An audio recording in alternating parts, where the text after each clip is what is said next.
What is up guys, Dr. Heli here, and as you may know, a big content patch went live on the test servers 2 days ago. So we will be going over most of the things added, and I'll also bring some video footage for the more important stuff. Won't go into details on anything yet, since some features may be changed when the patch goes onto live servers. I know this is out kinda late, but I wanted to test it out myself so I can share some personal opinion on it as well. First off, we have the patch 1 highlights. This is what they mostly added into the game. So we have 5 new weapons with sniper scopes for long, medium and short range, 2 new tactical grenades, which is a flash bomb and a poison bomb, 12 new trades that you can upgrade on your hunters, 11 new hunter outfits, improved map readability and changes to level architecture in boss areas. So they basically added more objects into compounds that you can hide behind when you're approaching or running away from the compound. Then we have fall damage. Next is inventory, slot refactoring, rebalanced player footstep audio, and they updated the bloodline screen. Next is additional rewards for banishing the target. When you banish the boss now, you will receive a full HP, and if you got downed or your HP burned away, you will get 1 bar back. Additionally, killing, banishing, and extracting with the bounty now gives you 25 bonus bounty called a clean sweep. Bloodline screen refactoring, basically a new bloodline for the main menu. Then we have clue defenders. This is basically AI that spawns around clues like grunts, armoreds, or hellhounds, making it a bit harder to pick up the clue. There is currently no new AI, but they might add some in the future. We don't know that yet. Fall damage was added, and we'll sure have to do some testing on that. Inventory system refactoring. Weapons are now categorized as large, medium and small weapons. A hunter by default has a 1 large and 1 small weapon slot, and if he equips a medium weapon on its first slot, the second one will be upgraded to medium. Map readability. Compound layouts were changed to make it harder for camping, and spawns were adjusted to provide more cover so that it reduces the chances of getting killed at start. For the new arsenal, we have the most Nagantan Spark Sniper with a long scope, a Nagantan Varelli Deadeye with a short scope, and a Winfield Marksman, which is currently the only rifle with a medium scope. For consumables, we have the flash bomb that blinds you or the enemies, and a poison bomb which creates the poisonous cloud, dealing damage over time. And for the tools, they added the spyglass, which has 2 zoom levels, and you can switch the zoom level by pressing shift while aiming.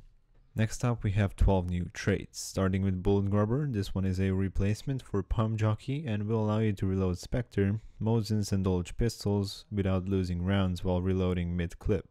This is a really good one. I was hoping that they will add something for other weapons, but instead they just joined everything in one single trait. Then we have Bulwark that reduces damage from explosions by 20%. Kite Skin will come in handy in a lot of situations if you still like to jump from higher places, since it reduces fall damage by 50%. You will be revived with a full health chunk, that means 50 HP if you have resilience. Slave Skin, health chunks damaged by fire will heal faster, really nice one, especially when it costs just 2 upgrade points. Then we have Steady Aim and Steady Hand, which will sell the scope's way on rifles and pistols over 12 seconds. I would say that this will have to be tweaked a bit, since 12 seconds is a really long time. I would say 5 is way more appropriate than 12. And then the last 5 traits will allow you to keep aiming down sights or through the scope after firing a shot, but each variation is for one type of scope, or in the case of iron sights, 1 for bolt action rifles and 1 for shotguns. Then we have the tier-based PvP kill reward system. This is a big one for my opinion as well, since receiving 10 times more DXP for killing a tier 3 hunter compared to tier 1 seems really rewarding to me. Tier 2s are in the middle with 500 XP, and again, a really good change. For the AI changes, bosses can now be reliably set on fire, except for the Butcher. Improved reactions for grunts and armoreds. Hive's defensive swarm was increased, so you now get poisoned on a greater range if you try to melee, and Spider shouldn't be glitching as much from its lair anymore and die outside. Butcher has increased cooldown on hit reactions, so you shouldn't be able to trap him in a loop anymore by melee hitting him. Improved attack validation to prevent him attacking players through walls. Improved chasing and retreat behavior to make him less predictable. Improved targeting for his ranged attack and increased resistance to melee attacks, and of course reduced damage on his final strike. Now I tested this myself on the test server, and he wasn't even respawning in a lot of situations, and melee damage on him is still too big for my opinion. So I think they'll still have to do some fixes on the Butcher before this goes live. Hellhounds got buffed as well. Their head has more hit points, making them harder to headshot, their aggro range is increased, and they no longer attack in a straight line. All these changes just made the Hellhounds even more dangerous and more of a challenge to kill. Meatheads got their health reduced by 25%, which is good. They did take some time to kill if you didn't have the right weapons. They shouldn't hit players through walls anymore, and leeches now have increased sense detection by 50%. They made a bunch of improvements on the in-game audio for consistency, readability, and realism, but we'll have to test it out more to comment on it. I have seen that they tuned down the extraction timer and some other sounds that got in the way of gameplay, but if you want to go into details, I will leave the whole patch notes in the description as well. For gunplay, they added a new medium sway pattern for rifles with bayonets and ball stock pistols. All sniper scopes are in sights for bolt action rifles, and pump action shotguns zoom out between shots now. That's why they added 5 new previously mentioned traits to avoid this and stay scoped in between shots. Ammo boxes also give you a bit less ammo now. Bombs and explosives won't detonate anymore if thrown into water, which is realistic since the fuse gets wet. They changed the recoil kick pattern on all single-action revolvers to take recocking the hammer after each shot into account. Compact bullets are now more powerful and lose less damage over distance. That means more damage for Winfields, Colville conversion, and Nagant pistols. Damage values for all weapons against hunters were increased since all the hunters now start with 150 HP on recruitment. This is a really big change and, for my opinion, a good one as well. This will encourage players to get into more fights since they won't be in a health disadvantage anymore.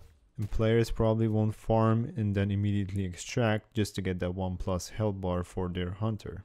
Then they decreased the zoom on iron sights to make room for scopes. We might have to play a bit to get used to that again. And also, if you hold down the fire button after shooting, now lets you stay scoped so you can confirm your kill. Decoys now damage enemies and also destroy lanterns more reliably. Dusters now consume a lot less stamina and are great for taking out groups of enemies. If it stays that way on live, dusters will become a viable option to run with again. Fuses can now set enemies on fire if you directly hit them. Regular melee attacks now have increased damage. For example, a machete now one-hits grunts with a regular attack, and Derringer's recoil pattern was changed a bit. The gun silencer has more damage drop off over distance now, so they probably reduced it to the previous amount since they buffed other guns using compact ammo. Nitro now gets 2 bullets from big ammo boxes. Heavy melee and regular melee attack damage ratio was changed from 3:1 to 2:1. Bloodless no longer provides immunity to bleeding but halves the bleeding damage.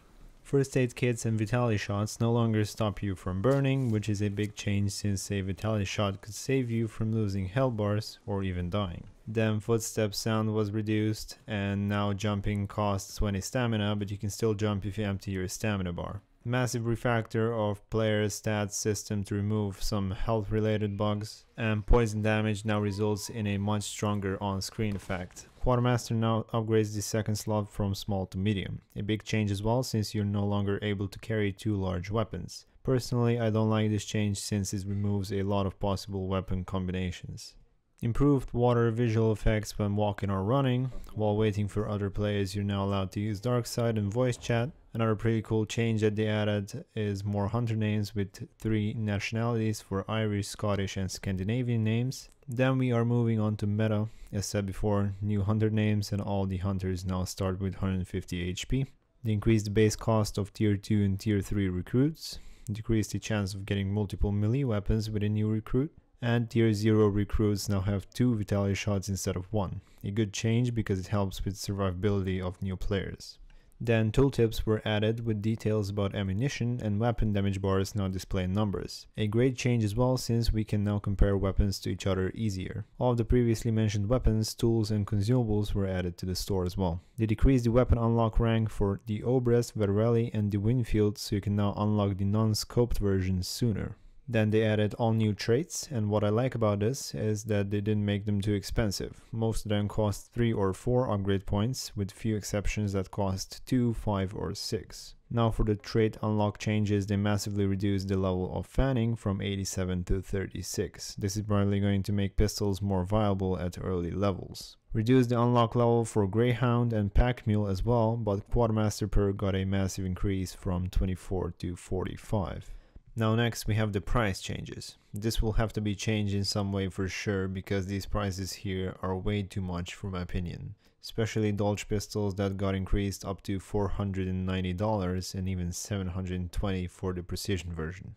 Don't even want to talk about the Mosins that now cost nearly $1,000 and the automat that costs $1,800. As I said, this will probably have to be changed or some guns will be really hard to buy. You are now able to turn on the in-game FPS and even more detailed information about the performance if you want to. Some service changes were made as well, reducing the loss of hunters due to technical issues. Also, changes were made to the UI, mission countdown timer is added on top of the map, added stance indicator for crouching and out of breath indicator for sprinting and running out of stamina. Ammo pickups now show actual numbers of ammo that you picked up instead of the percentage. And extraction icons were changed, but I personally prefer the older ones much more. The player/teammate icon on the map was changed. I don't know why they made the map darker and making it look older, since for my opinion this makes it harder to read the map. And these are the changes that were made to the world. You're now able to use the elevators yourself. Hunting towers were reworked to provide more cover. You will be now able to see 2 or even 3 clues at once, so there is more options provided for players to go for. And then for the last part of the video, they made a lot of changes to the map in general. Some compounds got huge changes, a ton of new objects and cover was added, and they look awesome in general. So this is surely a thing you want to go check out for yourself. Then they fixed a ton of bugs that I won't go over all of them since it would take too much time to read all of this.